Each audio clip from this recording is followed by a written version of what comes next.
रामपुर नामक एक गांव में भोलू नाम का एक साधु रहा करता था। बड़ा ही भला आदमी था। अपने साथ बुराई करने वालों के साथ भी वो हमेशा भलाई करता था। गांव के किनारे एक छोटी सी कुटिया में अपनी पत्नी और एक बेटी के साथ रहता था। घर में खाने के लिए एक दाना नहीं है, क्या खिलाऊं तुम सबको मैं आज? ये तो रोज का हो गया है। मैं कहां से लेकर आऊं? खुद भी इसी सोच में हूं। रोज रोज घर में सबका पेट कैसे भरूं? मुझे कुछ नहीं सुनना है। अरे भाग्यवान, रोज जाकर काम की तलाश करता हूं, मगर हमारी बुरी किस्मत। मुझे कुछ नहीं सुनना है। मुझे काम मिलता है, तुम कुछ क्यों नहीं करते हो? जाओ जाकर कोई काम करो, नहीं तो मैं सोनू हलवाई के साथ चली जाऊंगी। हाँ हाँ, क्यों नहीं। गैंडे जैसी शक्ल है उसकी और खुद को कहीं का राजा समझता है। जैसी शक्ल है वैसी अकल है उसकी। शक्ल पर ना जाओ भोलू, वो इज्जतदार है, उसकी पूरे गांव में इज्जत है। हाँ, गेंडे के साथ चुड़ैल ही अच्छी लगती है। हाँ क्यों नहीं, आपके पास है क्या जो आप सोचोगे? ना शक्ल ना अक्ल है। जा रहा हूँ। जब से थामा तेरा हाथ दिन रात भुगत रहा हूँ। मेरा यहाँ से जाना ही अच्छा है, वरना आज खाने की जगह मुझे ही खा जाएगी। आते वक्त कुछ खाने को लेते आना, वरना घर मत आना, नहीं तो आज तुमको ही पका दूंगी कढ़ाई में। गर्मियों के दिन थे, खूब गर्मी पड़ रही थी और लू चल रही थी। भोलू जंगलों की ओर निकल गया।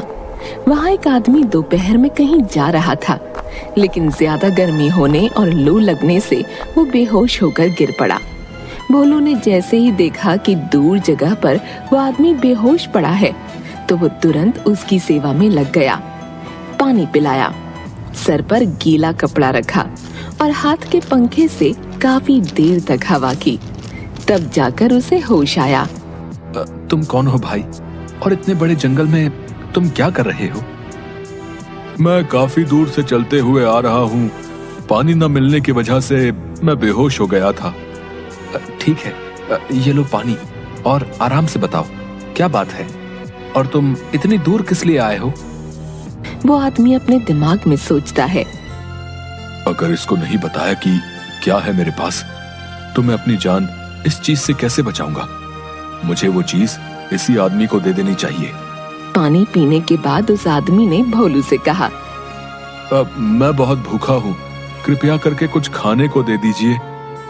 मुझे थोड़ा सा समय दीजिए, मैं कहीं से ढूंढ कर लाता हूँ, आप यहीं मेरा इंतजार करना। कुछ ही मिनट में भोलू जंगल से कुछ फल लेकर आया। तब तक वो आदमी वहाँ से चला गया और जाते जाते एक थाली उस पेड़ के नीचे रखकर चला गया। वो थाली लेकर भोलू अपनी पत्नी से, अरे सुनती हो, कहाँ चली जा? देखो मैं क्या लेकर आया हूँ। ऐसा क्या लेकर आए हो जो इतना उछल रहे हो? तुम भी देखोगी ना तो जितनी अभी चुड़ैल हो और दिखने लगोगी। क्या बोला तुमने? आती हूँ, रुको। अरे आराम से, ये देखो मैं क्या लाया हूँ। सोने की थाली है मेरे हाथ में। ये देखकर उसका मुंह खुला का खुला रह गया। सोने की थाली? तुम थाली को यहाँ न लाकर इसको बेचकर कुछ खाने का तो लेकर आ जाते। तुमको पता नहीं है कि घर में खाने के लिए एक अन्न का दाना भी नहीं है। अब क्या इसको पकाऊं? अरे भाग्यवान, इतना क्यों सोचती हो? मैं अभी लेकर आता हूँ। भोलू की पत्नी की बात थाली ने सुन ली थी। तभी उसमें बहुत सारे पकवान निकलने लगे। खाना इस तरह से आता देख भोलू और उसकी पत्नी डर कर घर के कोने में छुप गए और जोर जोर से भगवान को याद करने लगे। तभी भोलू ने पास जाकर देखा, थाली जादुई है, और अपनी पत्नी से कहा, अरे देखो, यहाँ तो बहुत सारे पकवान आए हैं। मैं नहीं आ रही, पता नहीं तुम कौन सा भूत लेकर आए हो साथ में, मुझे मारने के लिए। चमकीली डर के मारे बाहर नहीं आती। भोलू उसको कमरे में जाकर जबरन लेकर आता है और दिखाता है, देख कौन सा भूत आया तुझसे मिलने। अरे ये इतना सारा खाना हमारे लिए कहाँ से आया है? ये थाली से आया है, बुद्धिमान औरत। अरे ये थाली तो नाच रही थी, मुझे लगा कोई भूत आया है। मगर ये थाली जादुई है क्या? चुड़ैलों से तो भूत भी डर के भाग जाता है, ये तो बस थाली है। क्या बोला तुमने? अरे कुछ नहीं, बस आज ज्यादा खुशी हो गई थी। ये थाली देखकर हमारी सारी गरीबी अब खत्म हो गई है। कुछ दिन बाद भोलू के घर के पास से एक आदमी निकला। उसको बहुत भूख लगी थी। उसने भोलू से कहा, सुनो भाई, जरा बात सुनो। मैं बहुत दूर से आया हूँ, मुझे बहुत भूख लगी है। कहाँ से निकले हो, और वो भी बिना खाना लिए? कैसे आ गए हो? रुको, कुछ लेकर आता हूँ मैं। अंदर जाकर भोलू ने अपनी पत्नी से कहा, बाहर कोई आया है, उसे भूख लगी है, उसे कुछ खाने को देते हैं। अपने यहाँ पर खाने के लिए है क्या जो उसे खाने के लिए दें? एक काम करता हूँ, मैं अपनी जादुई थाली से मांग लेता हूँ। वो इतना खाना देखकर खुश हो जाएगा। कभी अपनी जिंदगी में इतना खाना नहीं देखा होगा। जादुई थाली, भूखे को खाना खिलाना है, आप कृपया कर भोजन प्रदान करें। और तभी थाली भर खाना उसके सामने आ जाता है। खाना देखकर वो जल्दी जल्दी खाने लगा। वो आदमी एक चोर था जो दोपहर में सुनसान देखकर चोरी करने के लिए निकला। खाना खाने के बाद चोर को इस बात की हैरानी हुई कि भोलू ने इतनी जल्दी खाना कैसे तैयार कर लिया। उसने भोलू से पूछा, महाराज जी, ये बताइए, आपने इतने कम समय में खाना कैसे तैयार कर लिया? मेरे पास एक चमत्कारी थाली है। इस थाली की मदद से मैं पल भर में जो भी चाहे खाने के लिए बना सकता हूँ। क्या आप मुझे वो थाली दिखा सकते हैं? मैं ये सब अपनी आंखों से देखना चाहता हूँ। भोलू अंदर गया, एक थाली लाकर चोर के आगे रखी और कहा, मुझे केले चाहिए। थाली तुरंत केलों से भर गई। चोर हैरान रह गया और उसके मन में थाली के लिए लालच पैदा हो गया। उसने भोलू से पूछा, मान्यवर, क्या मैं आज रात आपके घर में रुक सकता हूँ? भोलू ने मेहमान समझकर उसकी आवभगत की और एक बिस्तर लगा दिया। रात को जब सब गहरी नींद में सो गए, तभी चोर चुपके से, अब तो मेरी मौज ही मौज है, जो भी चाहे थाली से मांग लूंगा। और थाली चुराकर वो भाग जाता है। उसने थाली अपने घर में रखी और थाली से कहा, मुझे टंगड़ी कबाब चाहिए। मगर थाली में कुछ नहीं आया। फिर उसने कहा, मुझे मलाई चाप चाहिए। थाली अभी भी खाली थी। सेब लाके दो। थाली में फिर भी कुछ नहीं आया। चोर को जितनी भी खाने की चीजों के नाम याद थे, उसने सब बोल डाले, लेकिन थाली खाली की खाली ही रही। चोर तुरंत भागता हुआ थाली लेकर भोलू के पास गया और बोला, महात्मा, भूल से मैं आपका बर्तन अपने साथ ले गया, मुझे माफ कीजिए, अपना बर्तन वापस ले लीजिए। भोलू बिल्कुल नाराज नहीं हुआ। बर्तन लेकर भोलू ने उसी समय कई अच्छे पकवान बर्तन से देने को कहा और बर्तन में तुरंत वो आ गए। भोलू ने चोर को एक बार फिर बढ़िया खाना खिलाया। चोर फिर हैरान हो गया और अपनी उत्सुकता को रोक नहीं सका। उसने साधु से पूछा, महाराज, जब ये बर्तन मेरे पास था तब इसने कोई काम नहीं किया। मैंने इससे बहुत सारे पकवान मांगे, मगर इसने मुझे कुछ नहीं दिया। भाई देखो, जब तक मैं जिंदा हूँ तब तक ये बर्तन किसी और के काम नहीं आ सकता। मेरे मरने के बाद ही कोई और इसका उपयोग कर पाएगा। बर्तन के चमत्कार का भेद पाकर चोर मन ही मन बहुत खुश हुआ। सोच रहा था, अब तो मैं इस महात्मा का खात्मा करके बर्तन का फायदा उठाऊंगा। हाँ। अगले दिन चोर फिर भोलू के घर आया और साथ में घर से खीर बनाकर लाया। वो बोला, महाराज, आपने मेरी इतनी सेवा की है, मुझे 2 बार बहुत लाजवाब स्वादिष्ट पकवान खिलाए हैं, इसलिए मैं भी आपकी कुछ सेवा करना चाहता हूँ। मैं आपके लिए खीर लाया हूँ, कृपया आप स्वीकार कर लीजिए।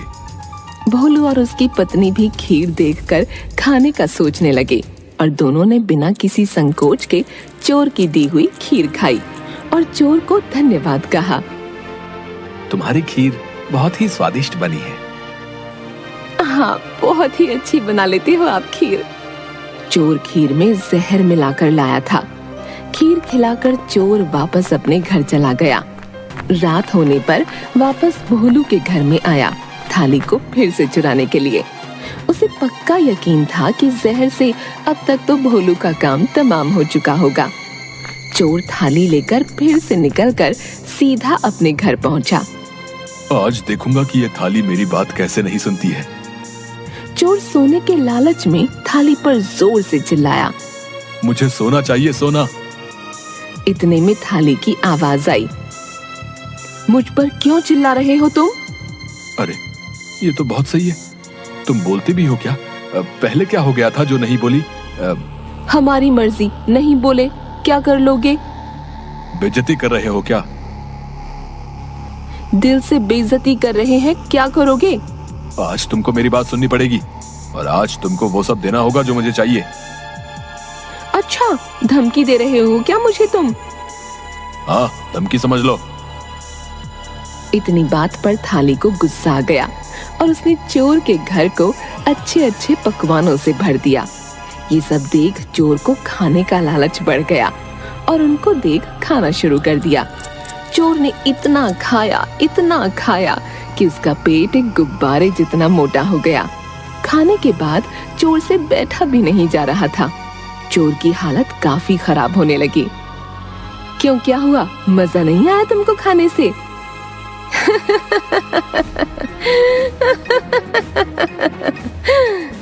थाली जोर जोर से हंसने लगी। हे राम, कोई बचाओ मुझे, मुझसे चला भी नहीं जा रहा है। हे राम जी, क्या करूं? कुछ और चाहिए? बताओ, मैं अभी भी दे सकती हूँ।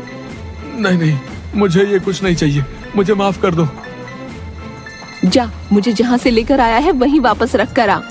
चोर वापस भोलू के घर गया और धीरे से चोर जैसे ही घर में घुसा उसे किसी चीज से ठोकर लगी। आवाज सुनकर भोलू ने आंखें खोली और उठकर चारपाई पर बैठ गया। बोला, कौन है भाई? चोर की है नहीं रहा। वो बड़ी हैरानी से बोला, महाराज, आप अभी तक जीवित हैं? क्यों भाई, तुमने ये कैसे सोच लिया कि मैं जीवित नहीं हूँ? मैंने दोपहर में आपको जो खीर खिलाई थी उसमें बहुत तेज जहर मिला हुआ था। मैं तो यही सोच रहा था कि जहर के असर से आप मर चुके होंगे।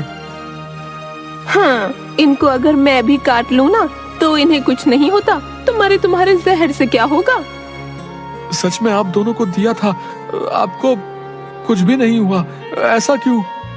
इसको क्या होगा, ये चुड़ैल है, ये न मरने वाली। आप दोनों मरे क्यों नहीं? देखो भाई, मैं निस्वार्थ भाव से लोगों की खूब सेवा करता हूँ और सच्ची निष्ठा से भगवान का जप भी करता हूँ, साथ ही योगाभ्यास भी करता हूँ। इसलिए मुझे ये आशीर्वाद प्राप्त है कि कितना भी तेज जहर क्यों ना हो, मैं उसे आसानी से पचा सकता हूँ। किसी भी जहर का मुझ पर कोई असर नहीं होगा। महाराज, मैं तो आपको मारकर आपकी थाली का लाभ लेना चाहता था, लेकिन मेरी ये इच्छा पूरी नहीं हुई। भाई, मैं इसमें क्या कर सकता हूँ? तुम्हारी किस्मत ही अच्छी नहीं है। बोलो, अगर भूख लगी हो तो खाने का प्रबंध करूं? चोर बड़ा शर्मिंदा हुआ, बोला, महाराज, मैं तो आपको धोखे से मारना चाहता था, मगर फिर भी आपने मुझसे नफरत नहीं की। उल्टा आप तो मेरे साथ बहुत अच्छा व्यवहार कर रहे हैं। ये बात मुझे बहुत ही अजीब सी लग रही है। भाई, इसमें क्या अजीब बात है? अच्छाई करना मेरी आदत है, बुराई करना तुम्हारी आदत है। तुम बुराई करना नहीं छोड़ पा रहे, मैं अच्छाई करना नहीं छोड़ सकता। तुम अपनी आदत से लाचार हो, मैं अपनी आदत से लाचार हूं। इतना सुनकर चोर माफी मांगते हुए भोलू के कदमों में गिर गया।